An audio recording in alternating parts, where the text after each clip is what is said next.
IVF Shri कनक hospital Udaipur Rajasthan से। आज मेरी दीपावली की आपको बहुत बहुत शुभकामनाएं, बहुत बहुत मुबारक हो आपको। आज दीपावली पे हम लक्ष्मी की पूजा करते हैं। देखिए, हम पूजा में तो अपनी बहन बेटियों को बहुत अच्छा स्थान देते हैं, परंतु अभी भी बहुत मरीज ऐसे हैं जो मुझसे ये क्वेश्चन पूछते हैं कि मैडम क्या आईवीएफ में हम लड़का लड़की की जांच कर सकते हैं? क्या आईवीएफ से आप मुझे लड़का या लड़की दे सकती हैं? तो आज मैं इस टॉपिक पे आपको बिल्कुल क्लियर जानकारी देना चाहती हूँ कि आईवीएफ क्या चीज़ है। आईवीएफ निसंतानता के इलाज के लिए बना है, ना कि लिंग परीक्षण के लिए।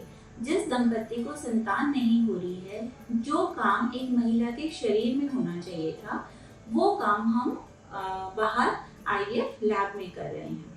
इसमें क्या करते हैं, एक महिला का जो अंडा है उसको शरीर से बाहर निकाल लिया, शुक्राणु को शरीर से बाहर ले लिया, अंडे में शुक्राणु को निषेचित करके उसको भ्रूण तैयार किया। भ्रूण को हम 3 दिन का, 4 दिन का, 5 दिन तक का आगे विकसित कर सकते हैं। जो ये 5 दिन का भ्रूण तैयार होता है उसका नाम दिया ब्लास्टोसिस्ट, और इसी स्थिति में भ्रूण अपनी जड़ गर्भाशय में जमा सकता है। तो जो लिंग परीक्षण की बात जहाँ तक आती है, तो आईवीएफ के अंदर जो भी ये भ्रूण हम माइक्रोस्कोप में देखते हैं, उससे कहीं पर भी ये नहीं मालूम पड़ता है कि इस भ्रूण का लिंग क्या है, ये पुरुष है या ये लड़की का है या ये लड़के का है। एक लिंग परीक्षण किस तरीके से किया जा सकता है? क्रोमोसोम्स की जांच से। देखिए, हमें सब लोगों ने 6ठी, 7वीं, 8वीं क्लास से ये पढ़ना शुरू कर दिया होगा कि एक महिला और पुरुष के अंदर जो गुणसूत्र होते हैं, जो क्रोमोसोम्स होते हैं, वो 23 जोड़े होते हैं। महिला के अंदर जो सेक्स क्रोमोसोम्स का जोड़ा होता है उसमें XX होता है और पुरुष में XY होता है। तो आईवीएफ में जो हमने ब्लास्टोसिस्ट तैयार किया, जब हम उसे माइक्रोस्कोप में देखते हैं तो उसे देख करके ये नहीं कहा जा सकता कि उसके अंदर XX है कि XY है। जो ये जांच होती है जेनेटिक, उसको हमें एक भ्रूण के टुकड़े को जेनेटिक टेस्ट के लिए भेजना पड़ता है। तो ये जो लिंग परीक्षण है, ना तो वो हिंदुस्तान में कहीं किया जाता है, ना ही वो हमारे कंट्री के अंदर लीगल है, अवैध है ये जानकारी करना भी और करवाना भी।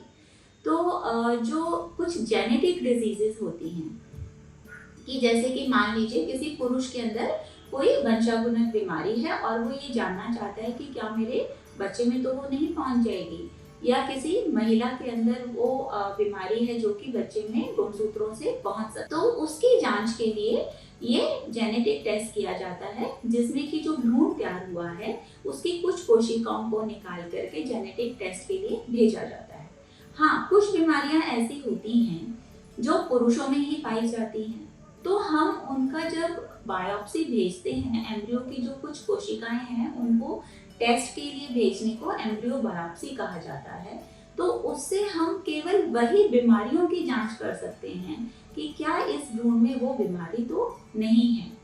तो मेरा आपसे ये निवेदन है कि जो ये इंटरनेट पे तमाम जानकारी उपलब्ध है जो कि गलत है, कि आपका अगर आईवीएफ में इलाज कराएंगे तो डॉक्टर जो है वो कोई ऐसी दवाई महिला को खिला देती है, या उसके गर्भ में कोई ऐसी दवाई छोड़ देती है कि उसके लड़का ही होता है, या जो शुक्राणुओं को छांटा जाता है बहुत तेज गति से घुमाया जाए, या कोई शुक्राणु ऐसा दिखता है, तेज चलता है, धीमा चलता है, तो उससे लड़का हो सकता है, या ऐसा कि कोई उसका माहौल ही बदल दिया जाए, कि एसिडिक कर दिया जाए, अल्कलाइन कर दिया जाए, उससे लड़का हो सकता है।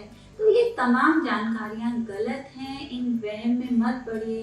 बहुत सारे लोग आपको गुमराह कर देते हैं कि चलिए आईवीएफ से मैं आपका लड़का करा दूंगा, परंतु ये चीज़ गलत है और ये चीज़ ना हमें सोचनी चाहिए, क्योंकि ये करना सब तरीके से कानूनी अपराध है। हाँ, आपको मैं एक निवेदन करती हूँ कि जब भी आप अपने इलाज के लिए आए, केवल और केवल एक स्वस्थ संतान की आप कामना करें, भले ही वो लड़का हो या लड़की हो। देखिए, मैं भी एक लड़की हूँ, हमारे माँ बाप ने हमें अवसर दिया तो हम यहाँ तक पहुँच गए ना। तो अगर आपके कोई लड़की भी आती है तो आप उसे पूरी तरह से सहयोग करें, उसकी पढ़ाई में या जिस भी क्षेत्र में वो आगे बढ़ना चाहती है, आप उसका सहयोग करें। आज की तारीख में लड़का और लड़की में किसी तरह का कोई अंतर नहीं रह गया है। तो इस पावन अवसर पे मेरा सबसे निवेदन है कि आप अपने इलाज के लिए आगे आइए। ये निसंतानता का अभिशाप, जिसको अभी तक भी हम ऐसे एक सोशल टैबू की तरह लेते हैं, वैसे ना लें। अपने डॉक्टर के पास जाएं। किसी भी तरह की आपकी प्रॉब्लम होगी, उसका समाधान संभव है। माँ बनना संभव है।